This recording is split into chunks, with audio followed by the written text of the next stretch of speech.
Assalamualaikum warahmatullahi wabarakatuh. Oke, balik lagi di channel Markas Pinjol teman-teman ya.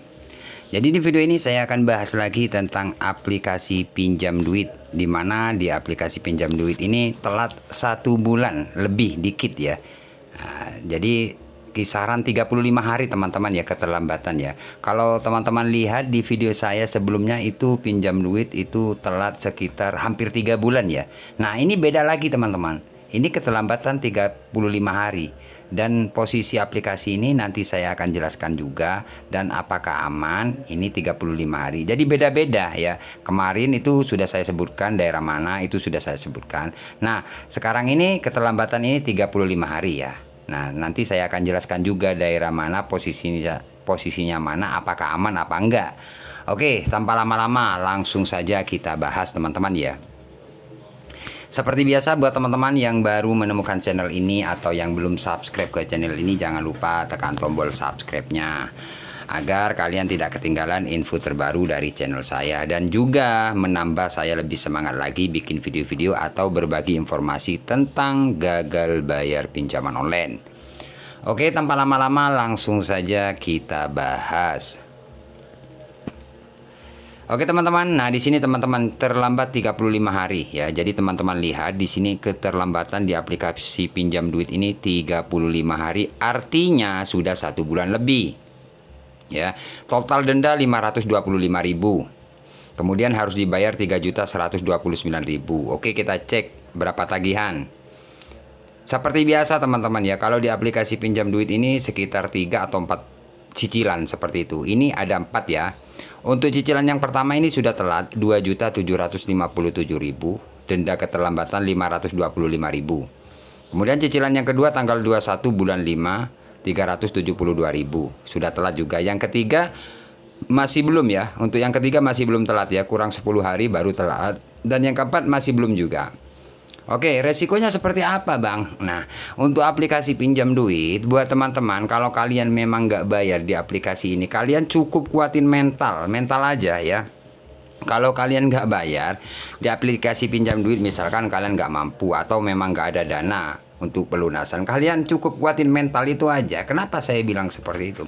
Karena aplikasi pinjam duit ini cara penagihannya sadis. Sadisnya apa ya? Semacam teror-teror terus gitu loh.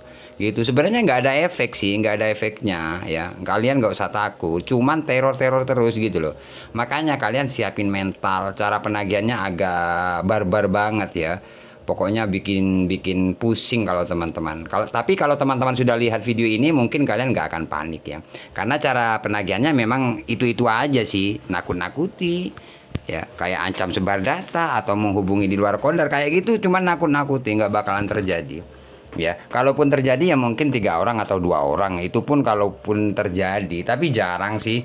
Ya untuk aplikasi ini. Jadi intinya kalau teman-teman telat bayar itu pasti diteror. Terornya ancam sebar data, mau didatangi DC, data Anda kami salah gunakan, itu kalau di aplikasi pinjam duit. Ya, kalau teman-teman nggak respon biasanya 1 hari bisa sampai 5 nomor yang masuk ke WA kalian, bahkan lebih ya seperti itu. Ya tapi cuma neror-neror aja gitu loh, nggak ada efek-efeknya gitu loh. Maksudnya nggak beneran gitu. Makanya buat teman-teman harus kuat mental kalian harus kuat. Nah ini pengalaman saya ini 4.121 ini sampai sekarang ya aman. Ini sudah nggak jarang WA kok sekarang. Kenapa kok jarang WA ya? Karena sering saya telepon juga. Kenapa Bapak kok teror terus? Kalau Bapak semakin tiap hari neror, saya semakin nggak bayar. Saya bilang seperti itu. Dia nggak ada WA lagi. Bahkan cuman kalau WA itu biasanya 3 hari sekali ya, kurang lebih seperti itu. Karena nggak sesering waktu telat 1 minggu kan. Gimana Pak? Bisa bayar nggak? Kayak gitu aja. Kemudian masih belum ada, dia nggak balas lagi teman-teman. Jadi intinya kalau gagal bayar di aplikasi pinjam duit, yang pertama itu diteror, ditakut-takuti. Kalian cukup kuatin mental. Dan yang kedua, apakah ada DC lapangannya bang untuk aplikasi pinjam duit? Ini ya, ini keterlambatan berapa ini? 35 hari ini sampai sekarang aman, nggak ada DC. Untuk aplikasi pinjam duit nggak ada DC-nya teman-teman ya.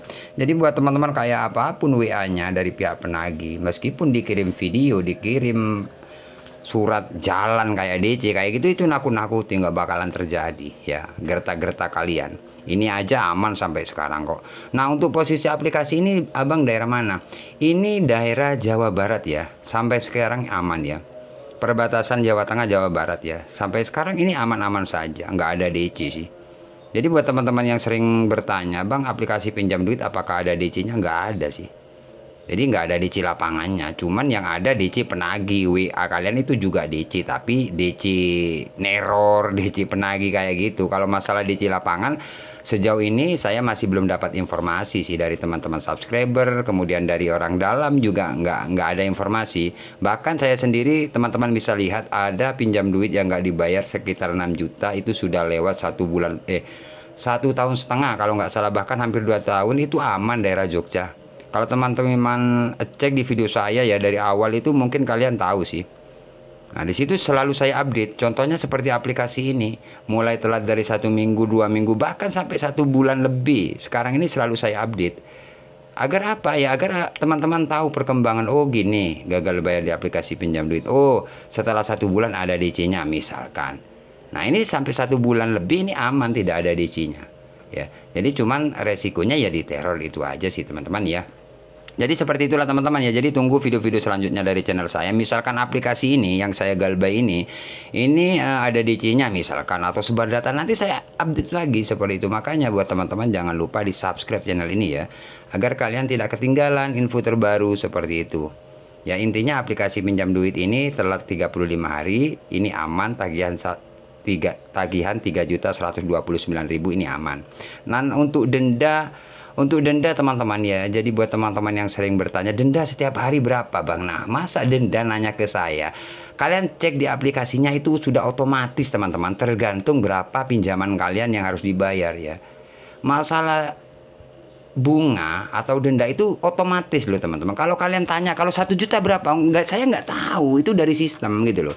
Makanya buat teman-teman sering cek aplikasinya, setiap hari itu akan bertambah ya. Berapa besarnya bertambahnya Bang? Tergantung berapa besarnya cicilan kalian, seperti itu. Makanya sering saya mendapatkan komentar yang kayak gitu, Bang berapa setiap hari, masa nanya ke saya? Jadi intinya itu bunga tetap berjalan, tapi sesuai berapa besar pinjaman kalian, seperti itu teman-teman ya.